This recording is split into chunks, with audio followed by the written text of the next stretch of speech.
The legend of the Stinky Crow. Call, call. For nearly 14 years, his mind had been soaring miles above. But Elliot Thomas was still stuck down on Earth in the boring town of Sinchester. Sinster. What? It's pronounced Sinster. How do you know? My cousin's from Sinster. Never mind, keep going. Alone in his treehouse, he glued feathers to his wingsuit, readying himself for the day he would join the Phoenixes and Quetzalcoatlus in the sky. "Dinner time," cried his mother from their house across the yard. Elliot sat at the center of the table. A TV dinner was challenging his BO as the dominant smell in the room. On his left, his mother yammered about her day at the ER. On his right, his father was absorbed in his smartphone. As for Elliot, his eyes were fixed on the ceiling fan, the most fascinating personality within a 10-foot radius. In homeroom the next day, Justin Schmakovsky threw a crappy paper airplane at him. Within seconds, Elliot had built a superior vessel. He stood up on his chair and swiftly launched the Papierflieger. What? At his unsuspecting enemy. Go, Papierflieger, go! Zoom, splort.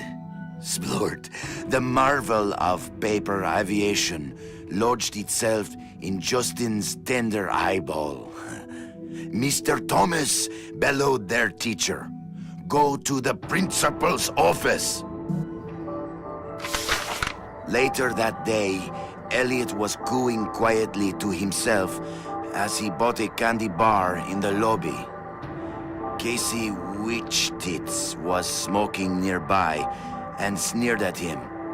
"You'll never fly, Stinky Crow," she laughed. "Why don't you go jack off to some bird porn?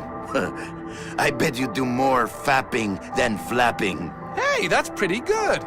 "Fuck you!" screeched Elliot as he ran for the door. It was dark out by the time Elliot meandered home. On the sidewalk, he passed a gaunt man who stared at him intently, desperately even. Uh-oh, stranger danger. The man opened his mouth and said, "Uviwa, uviza." What the fuck? Elliot had planned to eat his candy bar tonight while he finished his masterpiece, but he instead held it out to the man. "I know what you mean," he replied.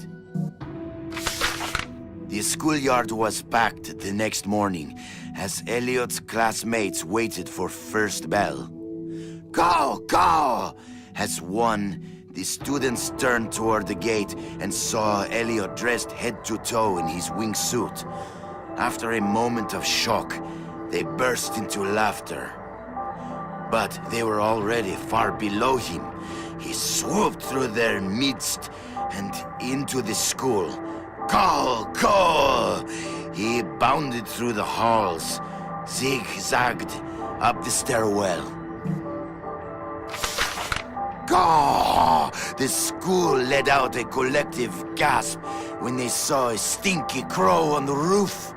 With a triumphant snap, he spread his wings, and a moment later, he had leapt. The next 2 seconds were the most beautiful of Elliot's entire life.